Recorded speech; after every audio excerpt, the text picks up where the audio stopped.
issue, and 1 in every 3 citizens is an internally displaced person. People who have been compelled to leave their homes due to armed conflict. There are 2 million internally displaced people, or IDPs, in South Sudan as of 2019, up from 76,000 at the beginning of the civil war in 2013. Internal displacement in South Sudan remains a significant and complex phenomenon. The United Nations has reported the conflict in South Sudan has deteriorated into a major humanitarian crisis. South Sudan has been witnessing conflict for almost a decade, and despite efforts to execute a peace deal, the country is still plagued by ethnic clashes, ongoing food insecurity, and the devastation caused by floods. After a 5-year civil war that claimed 400,000 lives, a peace agreement was signed there in 2018.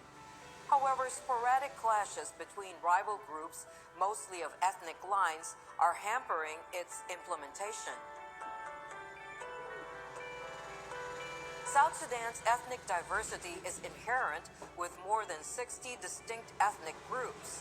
The Dinka and the Nuer tribes, which have been at the epicenter of South Sudan's civil war, are the 2 largest groups. These 2 pastoralist communities have historically been rivals and have fought for grazing land and water for livestock.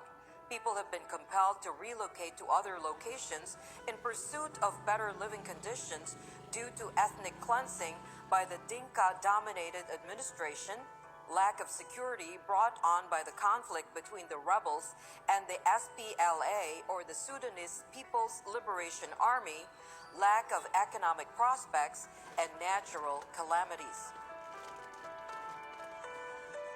Intercommunal violence, mistreatment by armed groups, and security forces continue to leave a terrible toll on civilians. There have been several instances of sexual assault against women and girls, including conflict-related sexual abuse, with very few of the offenders having been prosecuted in military or civilian courts. People who have endured years of conflict are currently experiencing the effects of the climate crisis, which has robbed them of their ability to maintain themselves. Many people experience extreme poverty, which is made worse by the COVID-19 pandemic, the impending drought, armed conflict, human rights violations, cattle raiding, natural disasters, and food insecurity. The United Nations reports that food insecurity in South Sudan is at an all-time high and that the humanitarian situation is still grave. More people continue to be internally displaced in the world's youngest nation. The implications of continuing displacement for South Sudan's stability and development are critical.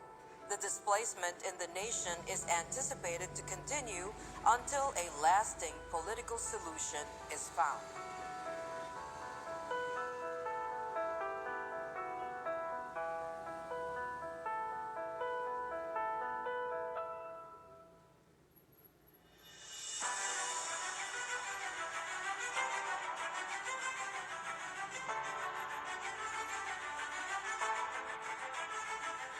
A tragic trail of civil wars, bloodshed, migration crisis, food shortage, disease, and extreme poverty marked South Sudan's history.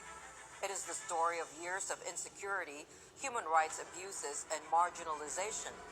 The region that makes up modern-day South Sudan was conquered and colonized by both Egypt and the British Empire between 1805 and 1899. In the southern part of the country, slavery was common. The neglected South was left out as a result of British missionaries' northward focused efforts.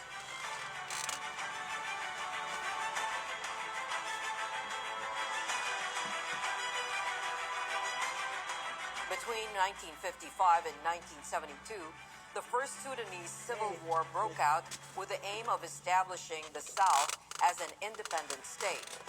The conflict lasted for 17 years before the establishment of the Southern Sudan Autonomous Region, or SSAR, as a result of a deal reached in Addis Ababa, Ethiopia.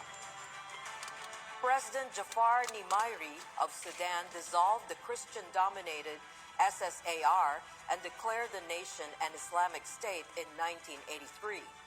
In response, the Second Sudanese Civil War started.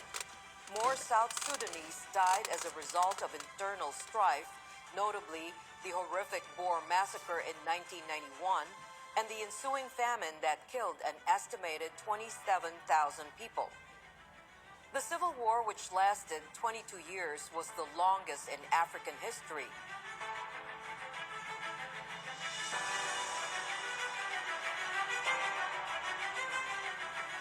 The South Sudan administration and the Sudanese government signed a peace accord in Nairobi in 2005.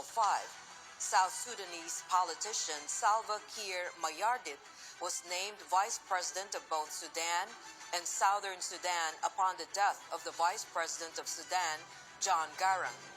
Both of them belong to the South Sudan's liberation movement.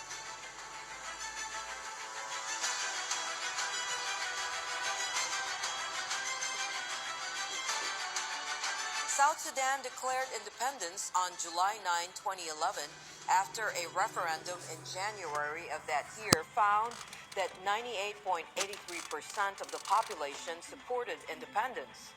It thus became the 54th country in Africa and the 193rd country to join the UN. Juba became the capital.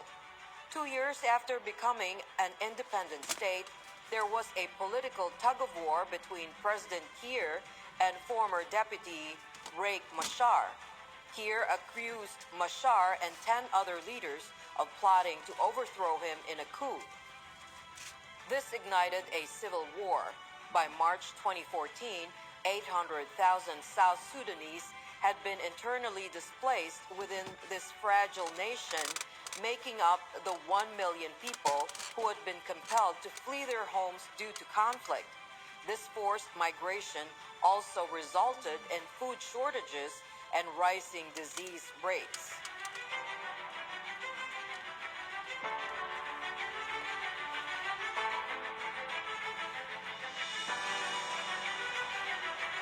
In April 2019, President Kiir, Machar, and 3 other South Sudanese leaders took part in a retreat in the Vatican, during which Pope Francis knelt and kissed their feet, sending a powerful appeal for peace.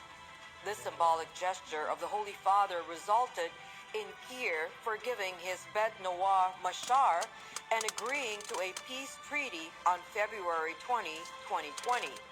2 days later, they formed a national unity government. Internecine clashes still plague the nation. Today, over 70% of the population, including 4.5 million children, need humanitarian aid.